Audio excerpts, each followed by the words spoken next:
नमस्कार। आज का हमारा वीडियो है कि अमेरिका में जो है आने वाले दिनों में मंदी के जो है असर देखने को मिल रहा है। तो कई दिनों से आर्टिकल इस पे आ रहा था। तो आर्टिकल कई दिनों से आ रहा था, तो आर्टिकल पूरे नहीं आ रहे थे। तो अभी आर्टिकल पूरा आया है। तो जो राइटर है और वहाँ के जो लोग लिखने वाले हैं, तो उसमें जो बातें लिख के समझ में आ रही हैं कि उस मंदी से अमेरिका में, भारत में, वर्ल्ड में उसका क्या असर पड़ेगा, तो उसको हम आज समझते हैं। क्योंकि अमेरिका वर्ल्ड का सबसे लार्जेस्ट इकोनॉमी है। अगर उस पे असर आएगा तो पूरे वर्ल्ड पे असर पड़ेगा।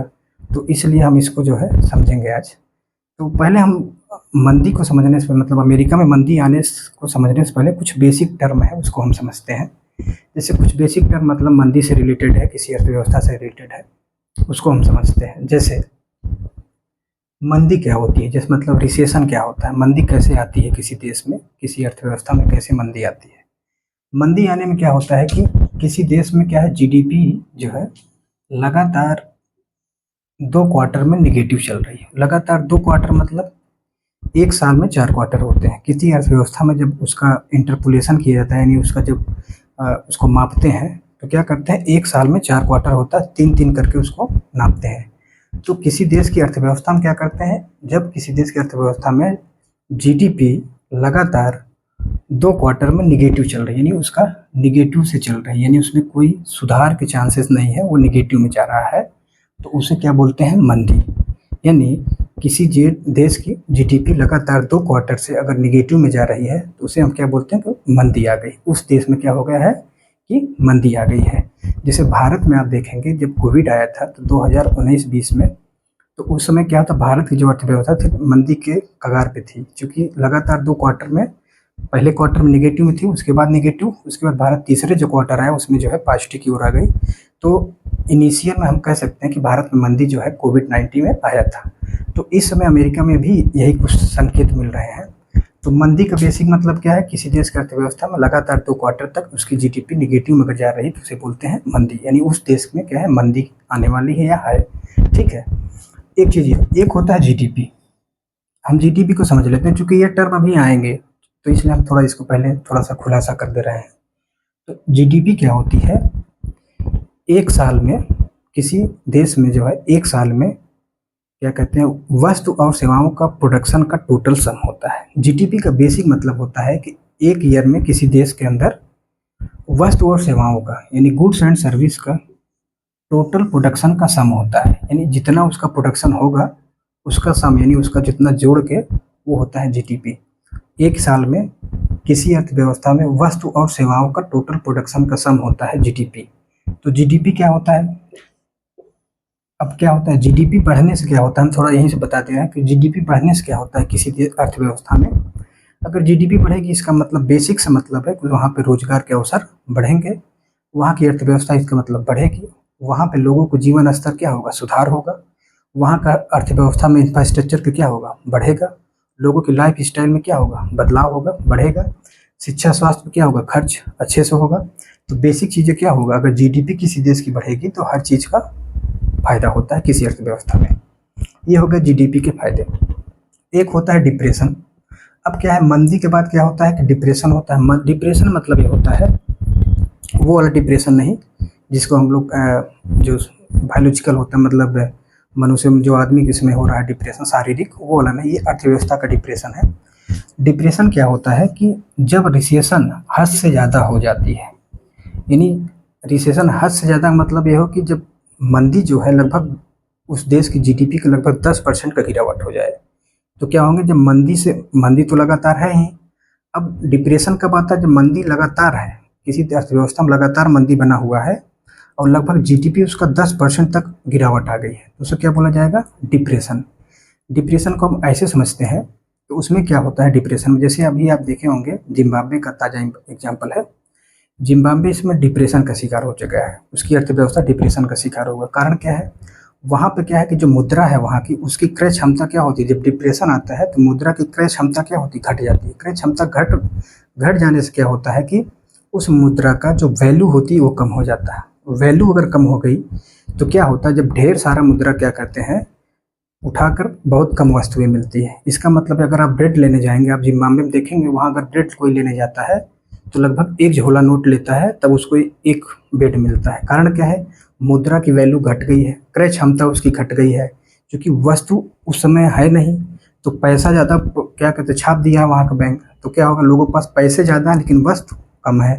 तो जब वस्तु कम हो गई, इसका मतलब ये है कि वहाँ की क्रय क्षमता उस नोट की घट गई है। तो जब डिप्रेशन आता है तो क्या होता है, उस देश की अर्थव्यवस्था में क्या होता है, क्रय क्षमता घट जाती है, मुद्रा की वैल्यू घट जाती है। तो जब डिप्रेशन आता है क्या होता है, रिसेशन लगातार रहेगा, उसके आगे डिप्रेशन आ जाता है, जैसे इसमें जिम्बाब्वे का हाल है। ठीक है, ये हो गया बेसिक। बेसिक मतलब कि रिसेशन क्या होता है, जीडीपी क्या होती है, डिप्रेशन क्या होता है, हम समझ लिए। अब अमेरिका में भी क्या हुआ है कि अमेरिका की जो अर्थव्यवस्था है कुछ सही नहीं चल रही है। कुछ सही नहीं मतलब ये है कि वहाँ की भी कुछ अर्थव्यवस्था, वहाँ की जैसे वहाँ का जो बैंक है फेडरल बैंक उसको बोलते हैं, फेडरल बैंक की स्थिति ये है कि वहाँ का ब्याज दर बढ़ाता जा रहा है। ब्याज दर बढ़ाने का मतलब ये होता है कि इसका मतलब है वहाँ पे मंदी के संकेत मिल रहे हैं।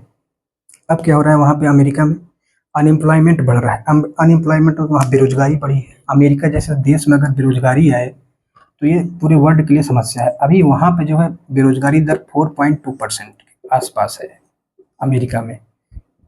बेरोजगारी दर इस क्या है, ये बहुत ज़्यादा होता है किसी डेवलप्ड नेशन में, ये बेरोजगारी दर बहुत ज़्यादा होती है। तो वहाँ पे बेरोजगारी लगभग 4.2% के आसपास चल रही है।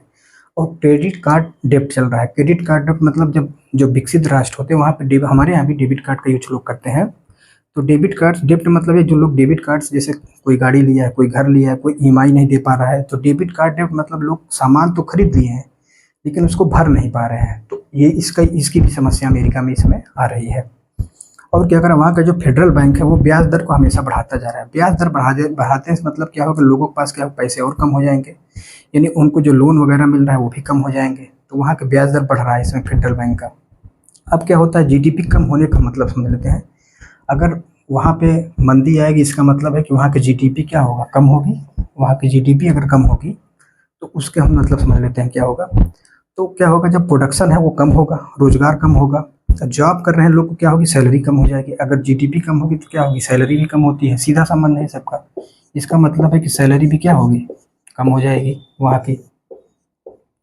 तो अमेरिका में सैलरी भी कम हो रही है। और क्या हो रहा है, जो इसेंशियल चीज़ें हैं, जैसे इसेंशियल चीज़ें मतलब वहाँ के जो लोग हैं, बेसिक चीज़ें, शिक्षा, स्वास्थ्य और क्या कहते हैं अपनी दैनिक दिनचर्या है, वो भी उनको धीरे धीरे क्या हो रहा है, महंगा होता जा रहा है। तो इससे क्या है कि अर्थव्यवस्था में वहाँ की सब जो दिक्कतें हैं वो बढ़ती जा रही हैं।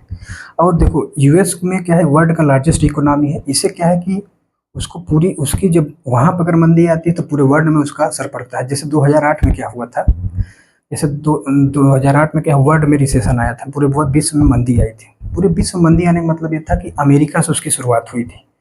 अमेरिका जब शुरुआत हुई, वहाँ के बैंक जब फेल किए तो उसके बाद यूरोपियन कंट्री में आया। तो भारत पे भी उसका थोड़ा थोड़ा असर हुआ था, हालांकि भारत पे उतना असर नहीं पड़ा था, सब ज़्यादा असर यूरोपियन कंट्री पड़ा था, क्योंकि यूरोपियन कंट्री का जो है वो अमेरिका के साथ ज़्यादा कनेक्टेड है, या वहाँ की इकोनॉमी ज़्यादा वहाँ से कनेक्टेड है। तो यूरोपियन कंट्री में कई ऐसे देश थे जो एकदम दिवाला उनका निकल गया था, बहुत ज़्यादा समस्या आ गए थे। इंडिया में 2008 में क्या था कि उस समय डॉक्टर मनमोहन सिंह सरकार थी, तो वो उस समय भारत में मंदी आई लेकिन उतना असर नहीं पड़ा। तो उसको भी हम समझेंगे क्यों नहीं पड़ा था असर। तो क्या हुआ कि जो अमेरिका है उसका सबसे बड़ा वर्ल्ड का क्या कहते हैं लार्जेस्ट इकोनॉमी है, तो अगर वहाँ पे मंदी आता है इसका मतलब यह है कि पूरे विश्व पे उसका असर पड़ता है। अब हम जानते हैं कि अगर अमेरिका में मंदी आती है तो भारत पे उसका क्या असर पड़ेगा, उसको हम समझ लेंगे।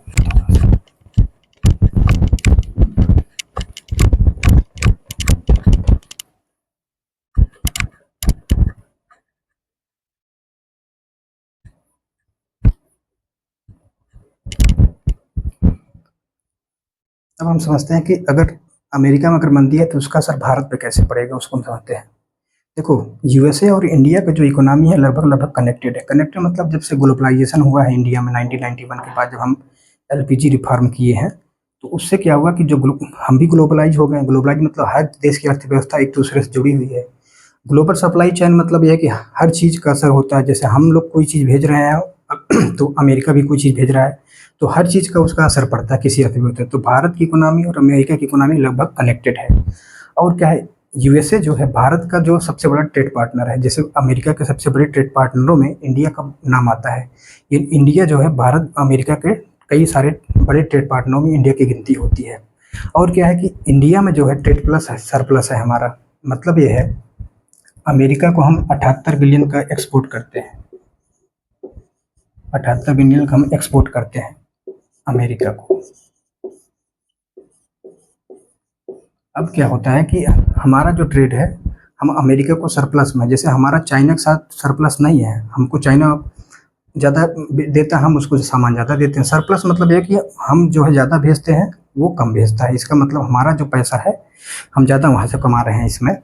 तो जैसे हमारा जो ट्रेड डेफिसिट है चाइना के साथ, लेकिन अमेरिका के साथ हमारा ट्रेड क्या है, सरप्लस है। तो वहाँ मंदी आएगी तो मतलब इंडिया के लिए दिक्कत होगी। और क्या है, हम क्या कहते हैं, उसको कौन कौन सी सामान भेजते हैं अमेरिका को, जैसे इंजीनियरिंग सामान हो गया, इंजीनियरिंग का सामान हो गया, ज्वेलरी हो गई, ज्वेलरी हो गई, दवा हो गया, हम अमेरिका को ये सब चीज़ें भेजते हैं। जब हम एक्सपोर्ट करते हैं तो ये सब ज्वेलरी हो गया, ये सब चीज़ें क्या करते हैं, हम अमेरिका को एक्सपोर्ट करते हैं। तो इससे क्या होगा, हमारा एक्सपोर्ट भी दिक्कत होगी अगर वहाँ समस्या आएगी। और इंडिया क्या है कि थर्ड लार्जेस्ट इन्वेस्टर है अमेरिका। भारत में क्या करता है, तीसरा इन्वेस्टर है वो अमेरिका। तीसरा इन्वेस्टर मतलब है कि जो इन्वेस्ट करते हैं लोग, तो निवेशक में सबसे ज़्यादा जो अमेरिका है, वो भारत में जो निवेशक हैं जितने, उसमें अमेरिका का स्थान तीसरा है। यानी हमारे यहाँ वो निवेश भी करता है। और हमारे यहाँ जो स्टार्टअप है, स्टार्टअप हो गए, इसमें जो सहयोग करता है, अमेरिका बहुत सहयोग करता है स्टार्टअप हमारे यहाँ इंडिया में। और क्या है कि हमारे यहाँ जैसे गूगल है, माइक्रोसॉफ्ट है, ये सब कहाँ की कंपनी है, अमेरिका की है। अमेरिका में क्या है कि वो लोग जॉब करते हैं। आप देखेंगे माइक्रोसॉफ्ट के जो सीईओ है अमेरिकन है। वो तो छोड़ो, सीईओ तो छोड़ो, वहाँ पे जो लोग मतलब सैलरी मतलब नौकरी जो लोग कर रहा है, सबसे ज़्यादा इंडिया के लोग हैं। तो उसमें समस्या होगी। अब वहाँ पे माइक्रोसॉफ्ट और गूगल जैसी कंपनियाँ अगर उनका दिक्कत होगी, तो इंडिया के जो लोग एम्प्लॉई हैं उनको समस्या होगी। तो इसकी भी समस्या हो जाएगी। और एक होता है रेमिटेंसेस। रेमिटेंसेस मतलब ये होता है,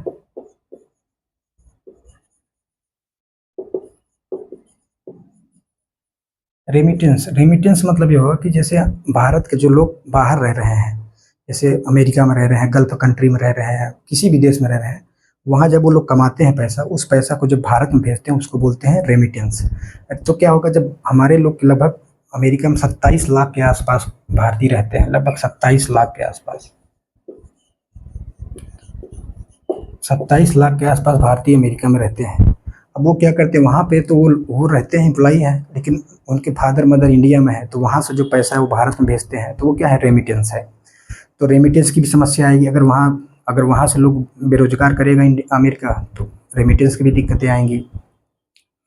अगर क्या है, यूएसए में मंदी ऐसे आती रही, तो उससे क्या होगा, भारत में बेरोजगारी होगी। अभी आप देखे होंगे कोविड-19 जब आया था, तो जो भारत के बाहर जो लोग कर रहे थे, जैसे यूक्रेन, रसिया, अमेरिका, जापान, यहाँ से लोग क्या हुए, जो कोविड-19 आया, कोविड-19 के बाद वो लोग भारत आए। तो भारत में आप देखे होंगे उस समय ये समस्या आ गई थी कि भारत में तो ऑलरेडी बेरोजगारी की समस्या है, और जो लोग बाहर से आ रहे हैं उनको भी रोजगार देना है। तो इससे क्या होगा, जब वहाँ पे जब बैंक का दिवाला निकलेगा, वहाँ मंदी आएगी, तो वो लोग कहाँ आएंगे, इंडिया। जब इंडिया में आएंगे तो इंडिया में क्या होगा, बेरोजगारी दर तो अभी भी ज़्यादा है, तो और लोग आ जाएंगे, उनको कहाँ से हम रोजगार देंगे। तो इसकी भी समस्या आ रही है। तो ये सब सारी समस्याएं क्या है कि अगर अमेरिका में मंदी आएगी, तो भारत की अर्थव्यवस्था पे बहुत ज़्यादा उसका असर पड़ने वाला है, क्योंकि अमेरिका हर सेक्टर में भारत में निवेश करता है। आप देखेंगे जितने स्टार्टअप है, इकोनॉमिक जितनी भी चीज़ें होती हैं, अमेरिका का बहुत ज़्यादा उसका निवेश है। तो ये चीज़ें अगर आती रहेंगी, तो भारत में समस्या बहुत ज़्यादा बढ़ जाएगी। अब हम समझते हैं भारत पे मतलब अमेरिका की मंदी से भारत पे असर नहीं पड़ेगा इसका। देखो, भारत की जो अर्थव्यवस्था बहुत रिजिलियंट है। रिजिलियंट मतलब ये है कि यहाँ पे अनऑर्गेनाइज सेक्टर बहुत ज़्यादा है। जब भारत में 2008 में जब मंदी आई थी, 2008 में जब भारत में मंदी आई थी, तो उस समय क्या हुआ था, पूरा विश्व मंदी का शिकार हो गया था, लेकिन भारत पे उसका असर नहीं पड़ा था। कारण क्या था कि देखो, मंदी कब आती है, जब उसका प्रोडक्शन मतलब उसका जो कंजप्शन है, कंजप्शन मतलब लोग उस चीज़ को यूज नहीं कर रहे हैं, मतलब कंज्यूम नहीं कर रहे हैं। जैसे मान लो कि ब्रेड बना, अब ब्रेड इतना बन गया, लोग कंज्यूम करने वाले हैं ही नहीं। लोग जो लोग ले जा रहे हैं वो भी मतलब जो कंजप्शन है वो घट जाता है। तो भारत में क्या है, अनऑर्गेनाइज सेक्टर बहुत मजबूत है। अनऑर्गेनाइज सेक्टर इतना मजबूत है कि भारत में जब 2008 में मंदी आई, तो भारत को संभाल ले गया, क्योंकि भारत का जो लोकल डोमेस्टिक कंजप्शन है वो बहुत अच्छा है। डोमेस्टिक कंजप्शन किसी देश का, अगर मान लो भारत जितना बनाया उतना उत्पादन किया, उतना ही यूज कर लिया, तो क्या दिक्कत है, उसको कोई समस्या आएगी नहीं। तो अमेरिका में क्या होता है, ये सब ऐसी इकोनॉमी है कि ये सब ज़्यादातर स्टार्टअप होते हैं या बाहरी देशों में काम करते हैं, तो वहाँ पे वो समस्या आ जाती है। भारत में क्या अनऑर्गेनाइज सेक्टर ज़्यादा है, तो 2008 में भी मंदी का समस्या इंडिया पे नहीं पड़ा था। तो यहाँ भी इस चीज़ की समस्या नहीं आने वाली है, तो अगर नहीं असर पड़ रहा है, इसका ये मतलब नहीं होता है कि अमेरिका मतलब भारत हाथ पे हाथ दे के बैठा रहे। क्योंकि 2008 का भारत नहीं है, अभी बहुत चीज़ें ऐसी हैं जो बहुत वोलेटाइल है, मतलब घट रही हैं, बढ़ रही हैं। अभी समस्या भारत में बेरोजगारी की तो ऑलरेडी बनी हुई है। तो आने वाले टाइम में ये है कि ये ना हो कि मतलब भारत पे असर नहीं पड़ेगा, जिसके लिए भारत को इसको इसके लिए तैयार होना पड़ेगा। और जहाँ तक है भारत का भी जो पूरा जीडीपी है उसका लगभग 4 ट्रिलियन के आसपास है। हमारा 2025 का लक्ष्य था कि लगभग 5 ट्रिलियन जीडीपी बनाने का पूरे अर्थव्यवस्था को। अभी 4 साढ़े 4 चल रहा है, 4 के आसपास। तो ये चीज़ है। और भारत में क्या है कि अभी ये सब चीज़ें जैसे अमेरिका में इसमें चुनाव चल रहा है, वहाँ रिपब्लिकन और डेमोक्रेट के बीच में चुनाव है, यानी कैमला हैरिस और डोनाल्ड ट्रंप के बीच में चुनाव चल रहा है। तो चुनाव पीरियड में क्या होता है, कभी कभी ये चीज़ें होती हैं कि कोई जैसे मान लो कोई बिजनेसमैन है, किसी और पार्टी को सपोर्ट कर रहा है, कोई बिजनेसमैन, तो ये समस्या चुनाव पीरियड में आती है। अब ये देखना है कि अमेरिका इससे बाहर निकल जाता है, और भारत के लिए ये थोड़ा सा फायदा होगा अगर जितना जल्दी अमेरिका इन सबसे बाहर निकल जाएगा। ठीक है, धन्यवाद। आज आज तक यहीं तक था।